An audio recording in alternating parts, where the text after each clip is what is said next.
Hi, I'm Lee Butler, and this is my story for the Nanofic Finals 2010. I'm gonna stand up.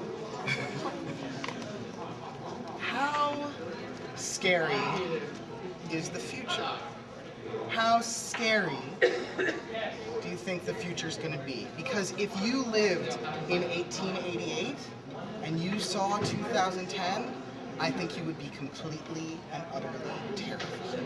The time traveler, visiting from 1888, not only had to deal with the fact that he had arrived in 2010 when all sorts of things that he could never have even remotely imagined in his wildest, most fevered, most opiate-fueled dreams have come to pass, but also he messed up his calculations and arrived in a submarine below the surface.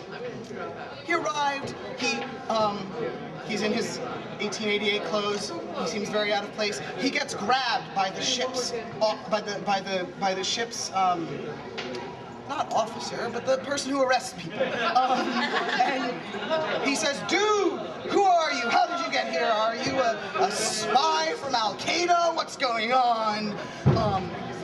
And the time traveler visiting from 1888 was just, I don't, Al, what?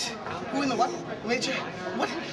That thing's glowing, what's going on? And he started to cry, he was really upset, and the dude who always says, dude, who was the guy who arrested him, said, dude, you gotta go with me down to the brig, and we're gonna lock you up, because clearly you don't know what's going on. And the time traveler visiting from 1888 had had some experience with the constables, and didn't want to repeat it. And he clocked the dude who always says, dude, right across the face and ran away.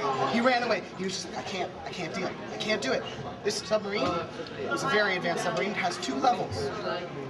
Upstairs, from where he arrived, upstairs, there was another person who looked exactly like the dude who always says dude.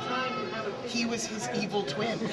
The evil twin of the dude who always says dude lived on the upper level of the submarine, and he worked in the commissary. He served food. Because what better evil profession than food service? The time traveler visiting from 1888 went in and was clearly very scared, crying a little bit, had blood coming down his fingers from knocking the dude who always says dude across the jaw, and he said, I'm starving, I need some help, what do I do? The evil twin, because he was evil, didn't question this person who was out of uniform, clearly someone he'd never seen before in this very small space that he'd been locked in for 20 months, you know, all this sort of thing, and just said, so, you got 500 euros? I'll feed you if you got 500 euros. The time traveler visiting from 1888 said, euros?